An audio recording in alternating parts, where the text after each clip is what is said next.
Today we are going to be talking about one of the most addicting games I have ever played in VR so far, and this addiction needs to stop. Oh, seriously. And welcome to Tarkov. Just kidding. Honestly though, since I've had my headset, I've wanted a Tarkov in VR so damn bad. It's not even funny. I loved playing Tarky with the buds before I got into VR, and they're still playing. So today we are going to start to finish on how this game relates to one of my favorite games and FPS's, Tarkov. Well, let's get into the game that I've been addicted to playtesting and grinding in my almost 180 hours of the game already. Yeah, I know it's a pretty bad, it's like I said, it's an addiction. I'm sorry. The game's not even out yet. It comes out next month in 180 hours. Nice. First off, when you load in, there's going to be key cards right on the bench next to you. Those key cards are going to give you access to the same colored doors in the safe house. Well, at least I think they're the same color. And these cards might not even be available on launch. You may have to find them in raid. I don't know. From there, you have your armory where you can store your guns on the wall, your attachments, utilities, vests, bags, helmets, shoot, the list goes on. This armory is one of my favorite parts, and I'm still unsure why I spend so much time organizing everything that I'm just going to end up losing in raid anyways. I don't know. It's a lot of fun. Home away from home. Every time someone loads into the game, they have no idea where to get guns or equipment to start going into raids. I'm sure there'll be a tutorial eventually. But when you load in, there's going to be a free backpack and a vest on the table. That vest has the lowest protection, but if you just want to run a raid with nothing and try your luck with snapping necks, then hats off to you, Scabby boy. Those probably won't be there at launch, and you'll have to buy them in the market, I'm assuming. So open up your settings and let's head to the market. This market is where you're going to buy everything that you need, but I have to know only some things will be unlocked until you start doing tasks and raids for the traders at the market. Sounds like we're playing Tarkov, huh? You damn right. Now let's get into buying some stuff. During this wipe and this playtest, I've been doing more tasks with Yuri, so that's where I'm gonna go to have the most unlocked to buy. You take the scanner out of your handgun holster, navigate to what you want to buy on the screen, and scan the item. Once you've scanned everything, you need to go to the itemized list at the top tab on the right and purchase it. This is probably one of the coolest markets I've seen to interact with, buy things, and bring back to your armory. Now you're probably wondering, where do the items go? Well, head back to the safe house into this trade room with the vault door to receive your items. You can then equip them there or bring them over to your armory to store and or prep for raids. The conveyor belt next to it is where you're going to sell your items you get in raids or turn items in for the tasks given by the traders. I do have to mention that there is a trick to grabbing things, so pay attention to what pops up on that item when you go to grab it. Don't be like this guy. Yeah. I like this way of grabbing things because of my vest, for example. If everything was grip, I would just be ripping everything off my body and to get to my backpack in raids.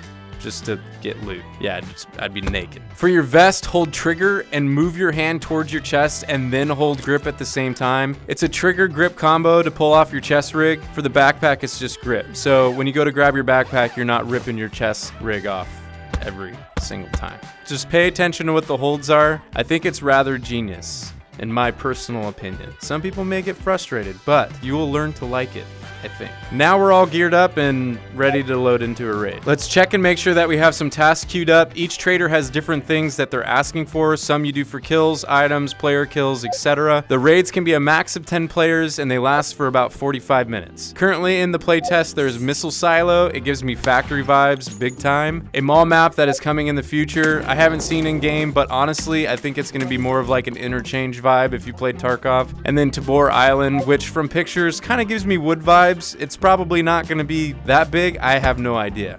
But from the pictures, it gives me wood vibes, and I'm super stoked. This game is also inspired by Arma and DayZ, definitely two other games that I loved and spent way too much time in, especially Breaking Point for Arma. With that being said, I think Ghosts of Tabor has the best game loop in virtual reality right now when it comes to FPSs, hands down. The stressful situations that you get into with other players and how it can be a little scary to try to figure out how to get yourself out of that situation. It can piss you off or get you super pumped, depending on the outcome. Then how exciting it is and rewarding it is to get out with the gear that you got from the player that you killed or looting the entire map. Throwing that gear into your armory or selling it and turning it into the traders to get your rep up. Then doing it all over again to get your safe house looking sexy. Seriously. More games need the loop with some sort of progression system to keep gamers coming back for more. Now let's talk about ammo.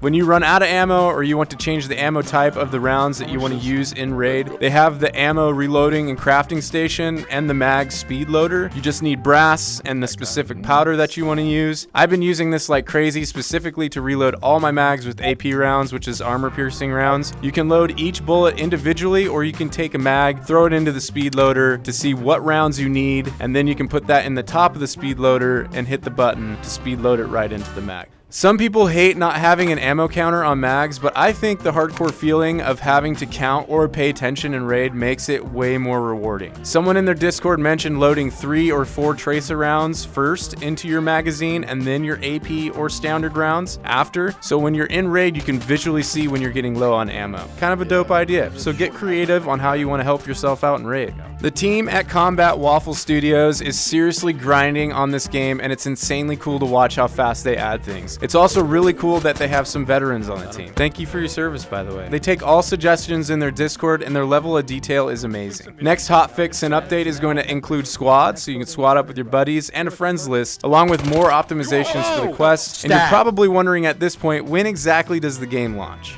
Well, Open Alpha is at the end of February on Steam only, so if you have a PCVR, it's open for everybody, which you don't need a pre-order for the Open Alpha. And Closed Beta is March 20th, which you would need a pre-order for. But that's pretty much it for me, guys. I'm always looking and replying, so if you have any more questions, just throw them in the comments down below and I'll get back to you. Other than that, much love, guys.